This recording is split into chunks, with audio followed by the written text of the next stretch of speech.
Good evening, everyone. Good evening. This is my second time here, and it's good to come back, and I'm glad to be a part of this program. So I'm only going to talk about maybe 12 minutes, and I'm going to talk about something. I'm going to talk about my career. I've been in law enforcement now for over 30 years, and received, I've accomplished a lot. As it was mentioned, I was the first African-American police chief in Hudson County, New Jersey. That was a big deal, all right? But to get to that point, to be a police chief, I had to earn this break, okay? And we're going to talk about this break very shortly, okay?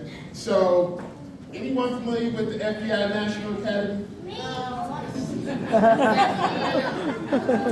All right, so let's do this. When you go home tonight, look it up. It's called the FBI National Academy, okay? So we'll look that up when we go home tonight. So, at the rank of captain, I was approached by an inspector from the Jersey City Police Department. His name is John Took. John Took asked me, you know, what are my long-term goals? And I told John that I wanted to be a police chief.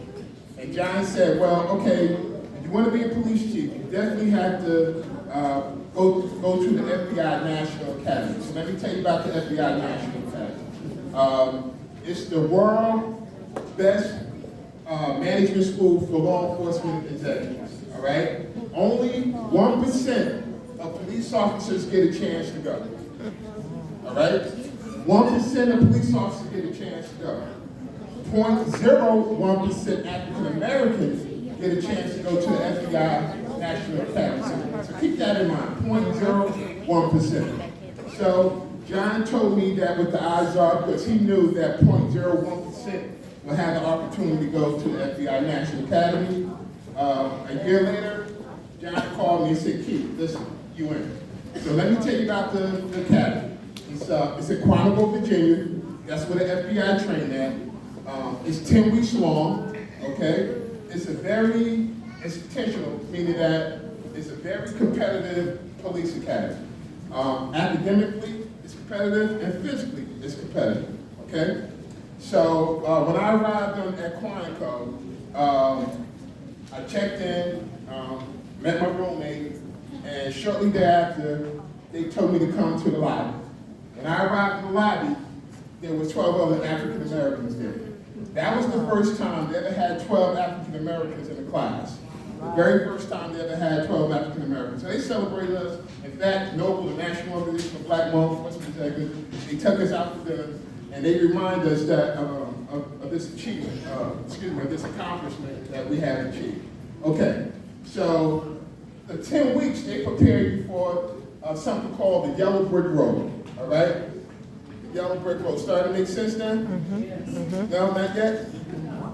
It's going to make sense in a second. So at the end of the academy, you have to go through the Yellow Brick Road. And what it is a 3.5-mile obstacle course. Once you finish the obstacle course, you got to run 3.5 miles back to the FBI Academy done. Okay? So the night before we actually ran the Yellow Brick Road, all our African-American cops that was in the academy with me, the 12 of us, we sat down and we came up with a plan because we couldn't fail. So our weak runners was in front of us, and we placed our strong runners behind our weak runners. And that was the plan moving forward, because as a group, we had to succeed. So let me just give you an idea of what it looked like. It's 3.2 miles obstacle course, and then once you finish the obstacle course, you got to go up this steep hill. All right? At the top of the hill, they have an ambulance.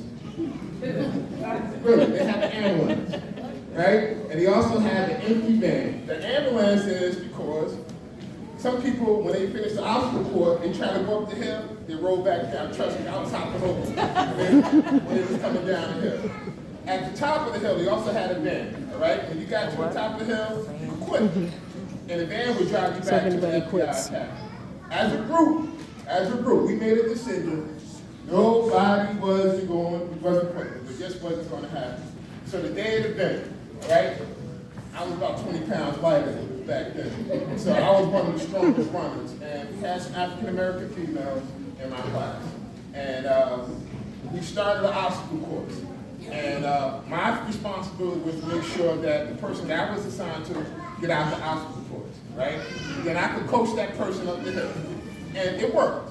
So we all made it, and we all received our break at the end of the run. So it was a big deal. Now, some people didn't make this. And what I really want to say is that for us, there's two things that I want to just talk about real quick. Number one, John, if it wasn't for John Took, I probably wouldn't have been a police chief. But he saw something in me. So I say that to say this. You know, make sure you have wise counsel as you move forward. You know, find someone that you trust and you respect, because you're going to need wise counsel as you move forward. And as a group, when we finished the Yellow Brick Road, when we received our bricks, we had a pact that no longer will it be 0.01% African Americans going through the academy. All right? So we made a pact. We go back to our respective police departments. We was going to bring other African Americans into the FBI National Academy. Now, I went about 10 years ago. Now, it's up now, it's 2% of African Americans go to the FBI National Academy now. All right? So we just make sure that, I guess what I'm trying to say, when you make it, just make sure you reach back and bring people with you. Okay? Yes. So this is my brick. I will fight for my brick. In the law enforcement community, when a cop walk in your office and they see this brick, they want to talk how you got it. They want to talk about how you received this brick. I earn my brick. Okay? So listen, young people, earn your brick. Okay? Thank you. Any questions for me? We got a couple questions? Any questions for me? I'm afraid it's too late.